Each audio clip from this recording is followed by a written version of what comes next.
नमस्कार साथियों, आप सभी का स्वागत है आपके अपने YouTube चैनल वी एजुकेटिव में।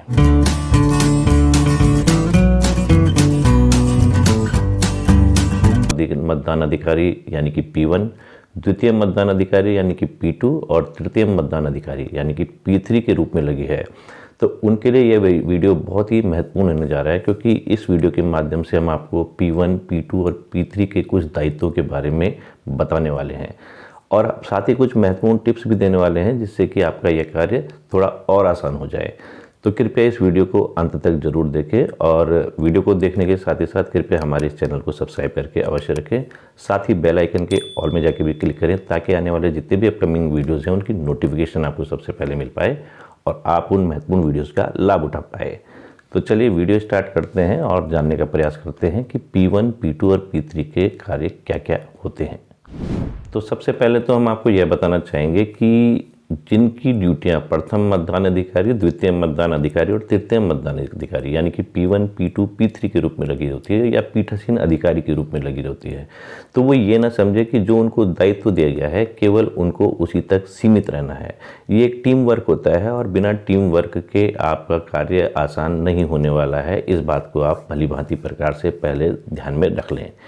क्योंकि अक्सर होता यह है कि यदि आपका पीठासीन अधिकारी बिल्कुल एक्टिव है, कार्य ठीक कर रहा है, लेकिन प्रथम मतदान अधिकारी, द्वितीय, तृतीय इनमें से एक भी ढीला हो गया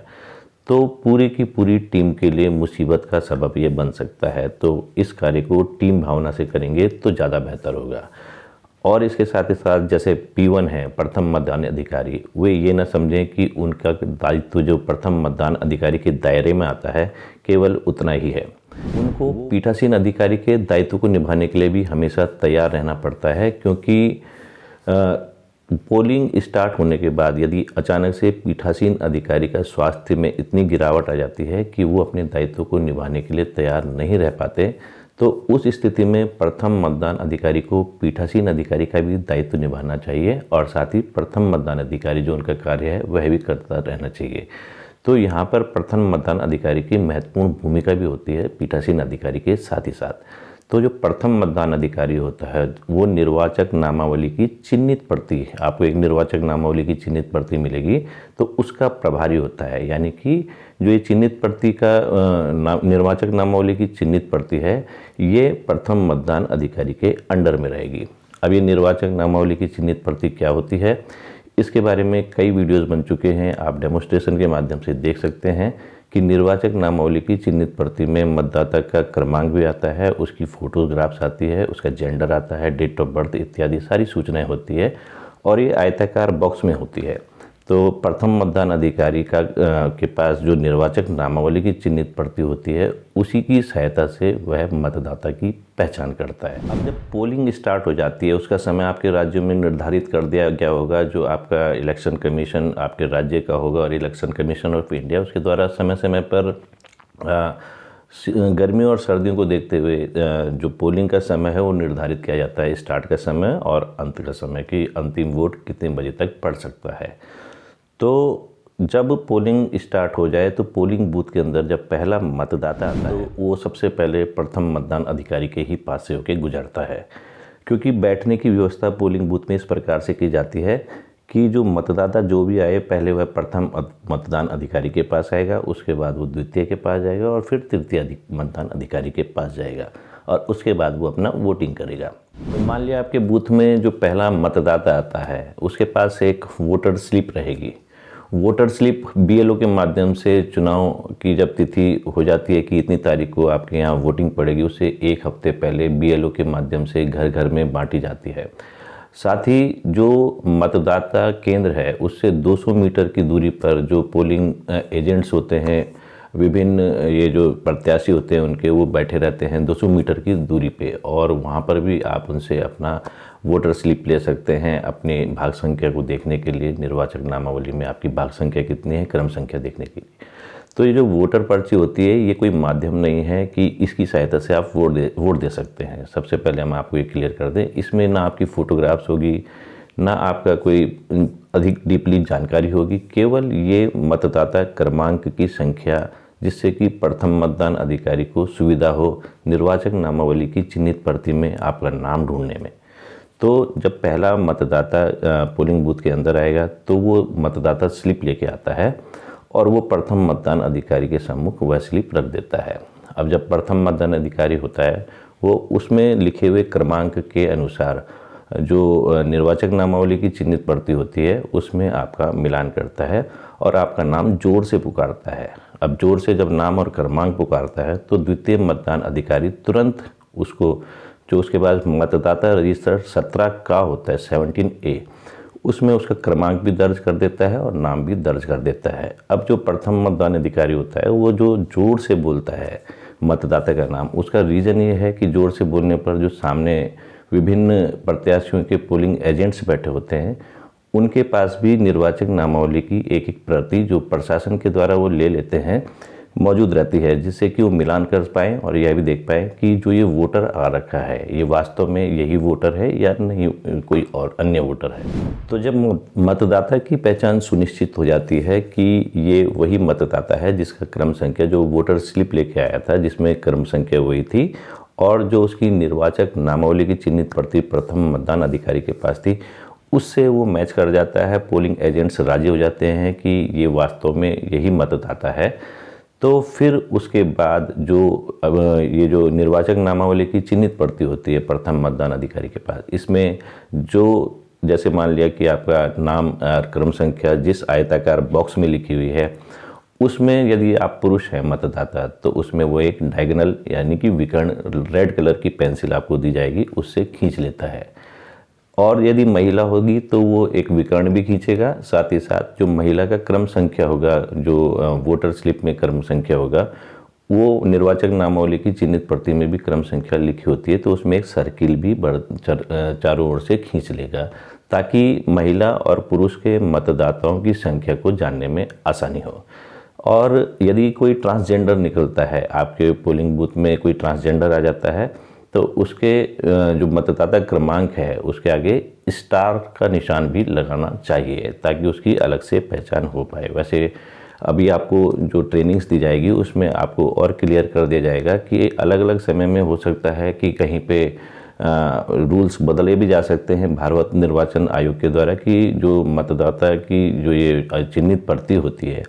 उसमें जो मतदाताओं का मेल, फीमेल और ट्रांसजेंडर की जो पहचान करनी है उसके लिए निशान किस प्रकार से बनाए जा सकते हैं। तो इसको अंतिम ना समझा जाए, जो हमने बताया है कि या तो डायगोनल खींच दीजिए और महिलाओं के नाम के आगे डायगोनल भी होगा और उसके सर्किल भी होगा और ट्रांसजेंडर में स्टार भी होगा। हो सकता है आपके राज्य में कुछ अन्य परिवर्तन भी किए जाए, ट्रेनिंग के दौरान आपको बता दिया जाएगा या बता दिया गया हो, तो इसको अंतिम न माना जाए, लेकिन ये सुविधा के लिए होता है। और अमूमन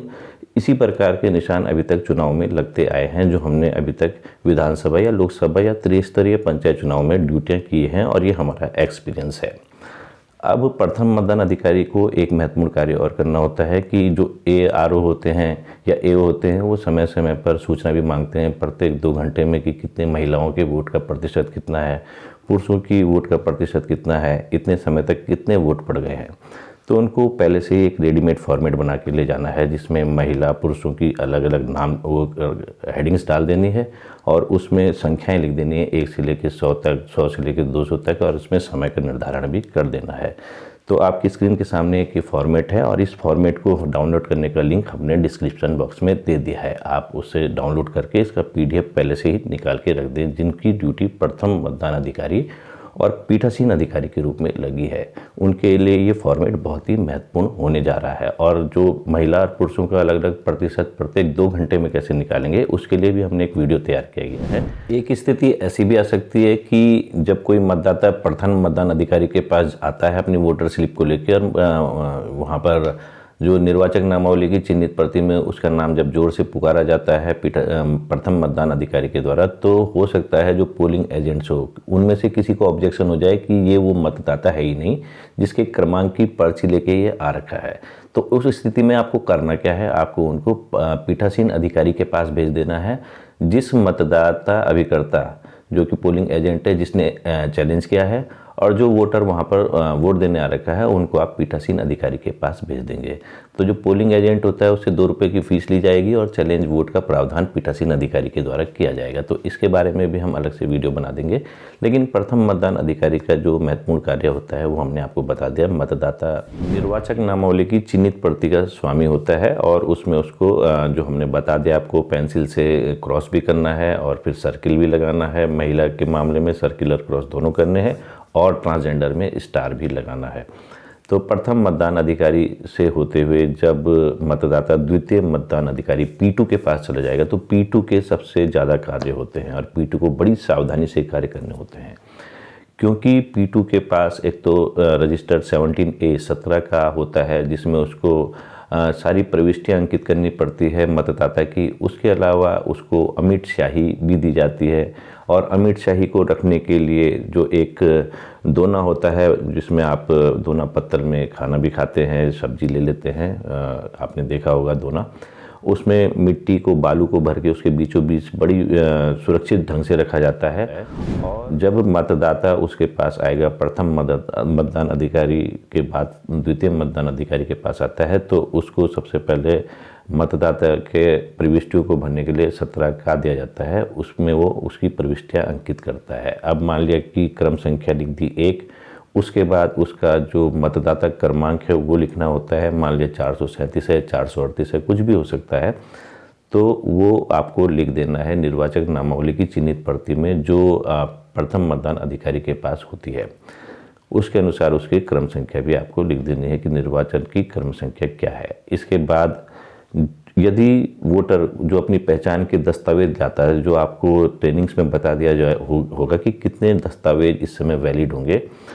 उसके बारे में भी आपको यहाँ पर जानकारी देनी होती है मतदाता रजिस्टर 17 का में। तो इसमें अगर कोई एपिक नंबर लाता है, अपना एपिक नंबर, तो आपको सिंपल EPIC लिख देना है और उसके आगे आपको उसका अंतिम 4 डिजिट लिखने की वैसे आवश्यकता नहीं होती एपिक में, लेकिन आप अपनी सुविधा के अनुसार लिख सकते हैं। इसी प्रकार से कोई ड्राइविंग लाइसेंस लाता है तो DL लिख देंगे डैश करके, उसके लास्ट की जो 4 डिजिट होती है ड्राइविंग लाइसेंस की क्रमों की जो लास्ट की 4 डिजिट होगी वो लिख देंगे। और इसी प्रकार से भारत निर्वाचन आयोग के द्वारा जो भी दस्तावेज यहाँ पर वैलिड किए गए हैं वोटिंग देने के लिए, फ़ोटो युक्त पहचान पत्र होंगे जो भी,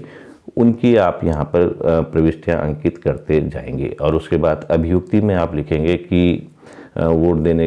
यदि कोई वोट दे देता है साधारण ढंग से तो उसकी अभियुक्ति में आपको कुछ लिखने की आवश्यकता नहीं है। लेकिन कई बार कंडीशन ये भी आ जाती है कि उसकी पूरी प्रविष्टियाँ अंकित कर ली जाती हैं और जब वो वोट देने के लिए तीसरे नंबर पे जाता है तो वो मना कर देता है कि अब मैं वोट नहीं दे रहा है। तो उस स्थिति में आपको 17 का की अभियुक्ति में उसके आगे लिख देना है कि वोट ना देने का विनिश्चय किया गया, मतदान ना देने का विनिश्चय किया गया, ये आपको लिख देना है। और एक कंडीशन ये भी आ सकती है कि आपने किसी मतदाता की पूरी प्रविष्टियाँ अंकित की और उसके बाद मतदाता मतदान की गोपनीयता को भंग कर रहा है, वो अपना सिंबल प्रदर्शित कर रहा है कि मैं इस सिंबल को वोट दूंगा, या फिर वो किसी का प्रचार कर रहा है डायरेक्ट रूप से, तो उसमें पीठासीन अधिकारी को अधिकार होता है कि वो उसको मतदान करने से रोक सकता है। और उस स्थिति में 17 का के अभियुक्ति में उसके कॉलम के आगे लिख दिया जाएगा कि गोपनीयता भंग करने के कारण इसको मतदान देने से रोका गया। अब मतदाता रजिस्टर में 17 का जो होता है वो द्वितीय मतदान अधिकारी के पास होता है और द्वितीय मतदान अधिकारी उसको भरता रहता है, सामने टेबल में रखा रहता है। लेकिन जो मतदाता होता है वो अपोजिट साइड में होता है, हमारे अपोजिट साइड में होगा P2 के, और सिग्नेचर करवाने के लिए, क्योंकि मतदाता का सिग्नेचर भी अनिवार्य होता है या बाएं हाथ का अंगूठा, तो यदि मतदाता उधर है तो आप सिग्नेचर कराने के लिए बार बार रजिस्टर को घुमा के उसकी तरफ ना ले जाए, वो उल्टी साइड से ही साइन करता जाएगा। क्योंकि इसमें जो ये मतदाता रजिस्टर होता है, जब इसको घुमा के आप बार बार ले जाएंगे तो बगल में अमिट स्याही का छोटी सी शीशी भी रखी रहती है, उसके गिरने की पूरी संभावना हो जाती है क्योंकि डिसबैलेंस हो जाती है। तो इस कारण से आप बार बार कब तक घुमाते रहेंगे। मान लिया 800 वोटर्स आते हैं, 1000 वोटर आते हैं या 1200 आते हैं, तो उसमें द्वितीय मतदान अधिकारी के लिए बहुत टफ काम पड़ जाता है। तो इसलिए उनके सिग्नेचर जब भी करवाएं तो उल्टी साइड से ही करवा दें। मतदाता रजिस्टर 17 का में प्रविष्टियाँ अंकित करने के बाद जो द्वितीय मतदान अधिकारी होगा वो अब जो अमिट स्याही है उसको मतदाता के बाएं हाथ की, ये जो बाएं हाथ है, लेफ्ट हैंड का जो ये तर्जनी है उसमें लगाएगा और निशान ऐसे लगाएगा, यहाँ से ऐसे जाएगा। जो नाखून है ये देख सकते हैं, नाखून से होते हुए और ये मांस में भी आएगा और ये आगे तक चला जाएगा। यदि किसी के बाएं हाथ की तर्जनी नहीं है तो फिर मध्यमा में लगाएगा, मध्यमा नहीं है तो फिर इस वाली फिंगर में लगेगा, वरना इस फिंगर में, और अगर बायां हाथ नहीं है तब दाएं हाथ में वो शुरू कर देगा। इसी प्रकार से इसी सीक्वेंस में जो अमिट शाही है उसको लगाना। तो इस बात का ध्यान रखेंगे कि अमिट शाही लगाते समय आप बड़ा ध्यान रखें, क्योंकि अमिट शाही बड़ी इंपॉर्टेंट होती है। उसमें केवल आपको 2 ही बोतल्स दी जाती हैं, अमूमन 2 ही बोतल मिलती हैं, और ये किसी कारण से यदि रजिस्टर को घुमाते समय, सिग्नेचर कराते समय गिर जाए तो फिर उसकी रिकवरी करने बड़े मुश्किल हो जाती है। तो इसलिए जो मतदाताओं के सिग्नेचर भी आप वहीं से करा देंगे, उल्टी साइड से ही। और इसके अलावा जो द्वितीय मतदान अधिकारी होता है वो वोटर स्लिप भी जारी करता है, एक मतदाता पर्ची जारी करता है जो शासकीय पर्ची होती है, और इसको संभाल के रखना पड़ता है P3 को। जो पहले मतदाता पर्ची लाया था वोटर स्लिप की, वो BLO के माध्यम से जो घर घर दी जाती है, उसको किसी भी प्रकार के लिफाफे में आपको डालने की ज़रूरत नहीं है। लेकिन जो द्वितीय मतदान अधिकारी इश्यू करेगा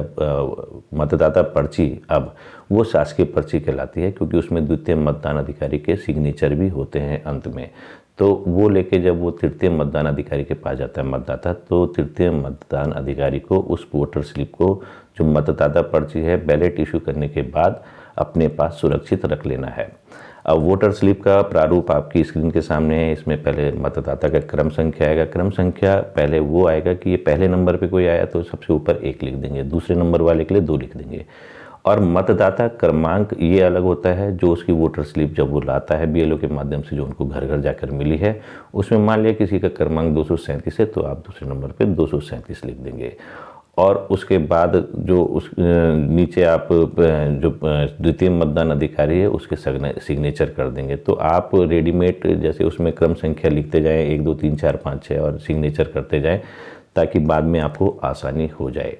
तो यदि आप टीम भावना से काम करना चाहते हैं तो द्वितीय मतदान अधिकारी आपसी अंडरस्टैंडिंग में तृतीय मतदान अधिकारी को भी अमिट शाही लगाने का दायित्व दे सकता है। लेकिन ये आपसी अंडरस्टैंडिंग पे निर्भर करता है कि आप किस टीम भावना से काम कर रहे हैं, क्योंकि द्वितीय मतदान अधिकारी के पास सबसे महत्वपूर्ण कार्य होते हैं और उसको बड़ी ही सावधानी से मतदाता रजिस्टर भी भरना होता है, वोटर स्लिप भी इश्यू करनी होती है। तो यदि आप चाहें टीम भावना से काम करते हुए तो तृतीय मतदान अधिकारी को अमिट शाही लगाने का जिम्मेदारी दे सकते हैं। हालांकि ये कार्य द्वितीय मतदान अधिकारी के ही कार्यों में गिना जाएगा, परंतु एक टीम भावना के नाते आप ऐसा कर सकते हैं। अब तृतीय मतदान अधिकारी वोटर स्लिप सुरक्षित रख देगा, उसके बाद वो मतदाता के लिए बैलेट इशू करेगा कंट्रोल यूनिट से, और फिर मतदाता वोटिंग कंपार्टमेंट के अंदर अकेले चले जाएगा और वहाँ पर वोट कर देगा। तो इस प्रकार से ये कार्य जो है मतदान का, ये बड़ी ही आसानी से आप कर सकते हैं। लेकिन मैंने जैसे पहले ही बताया, इसमें टीम वर्क आपका होना बहुत ज़रूरी है।